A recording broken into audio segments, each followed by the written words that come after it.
J'ai un secret à vous révéler. Jusque-là, il n'y a que moi qui le sais. J'ai jugé bon le révéler à travers cette vidéo. Au fait, il y a de cela quelques jours, je suis allé à l'hôpital pour des analyses généraux. À la fin de tous les tests, le médecin, avec beaucoup de douleur, m'a dit que je suis porteur d'une maladie incurable causée par une malformation génétique et qu'il me resterait quelques années à vivre.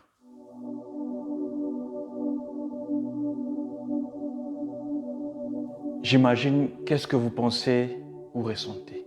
Vous êtes d'abord étonné de me voir faire une telle révélation personnelle. Vous êtes touché de savoir qu'un si jeune prêtre va bientôt mourir. Et vous êtes enfin curieux de savoir quelle est au juste cette maladie. Heureusement que cette révélation n'est pas vraie. Dieu merci, je suis en bonne santé. Ce que vous avez pensé, ce que vous avez ressenti est similaire à ce que les auditeurs de Jésus ont pensé et ressenti quand Jésus a proclamé sa mort dans l'extrait de l'évangile de Jean qui nous est proposé en ce 5e dimanche de Carême.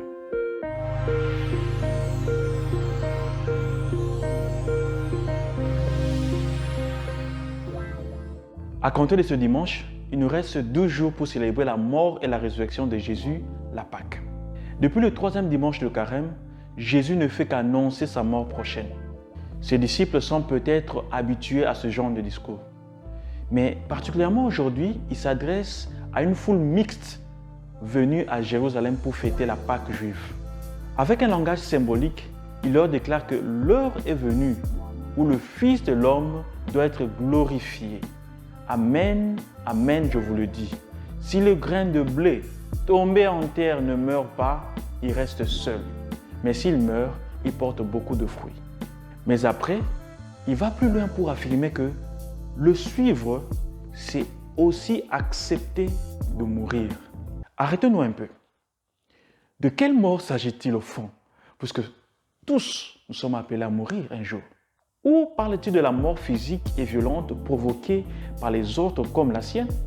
Oui, c'est fort possible. C'est ce qu'on appelle le martyre. Mais le martyre est un don rare de Dieu. Ce n'est pas donné à tout le monde. Au fait, la mort dont il parle, c'est la mort avant la mort. D'une manière ou d'une autre, presque toutes les religions disent que nous devons mourir avant de mourir.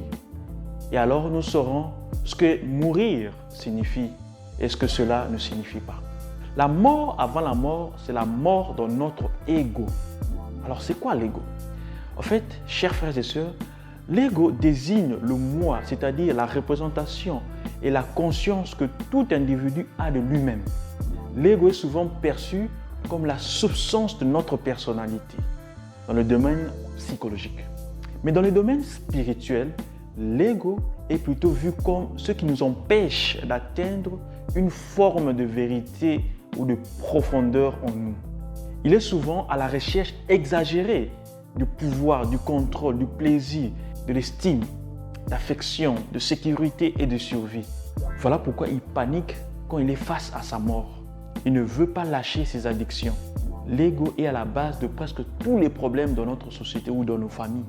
Et pour l'ego, tout tourne autour de lui. Je vais vous donner un petit exercice pour reconnaître quand il est en action. Essayez de vous rappeler le nombre de fois que vous avez dit « je » depuis ce matin. La quantité de fois est déjà un indicateur de son influence. Sœurs et frères, la suite du Christ nous invite à éliminer l'influence de cet ego en nous. Mais comment le faire? La deuxième lecture, Hébreux 5, 7 à 9, nous donne une clé, l'obéissance. C'est par obéissance à son Père que Jésus accepte la mort pour nous. Voilà. Obéir à Dieu ou même obéir aux autres, c'est vraiment une mort. C'est vraiment mourir. Mais toute obéissance doit être précédée de discernement. Attention. Donc, en mourant avant la mort, nous serons capables de nous connecter avec notre identité profonde, avec le centre de notre être, où la loi divine, comme le dit la prophétie de Jérémie dans la première lecture, Jérémie 31, où la loi divine est inscrite. Mourons dans notre ego. C'est alors que, comme ce grain de blé qui tombe en terre, meurt et germe, nous ressusciterons des cendres de cet ego, de notre ego, et porterons des fruits inimaginables. Avant de mourir, mourons d'abord. Bon dimanche à tous.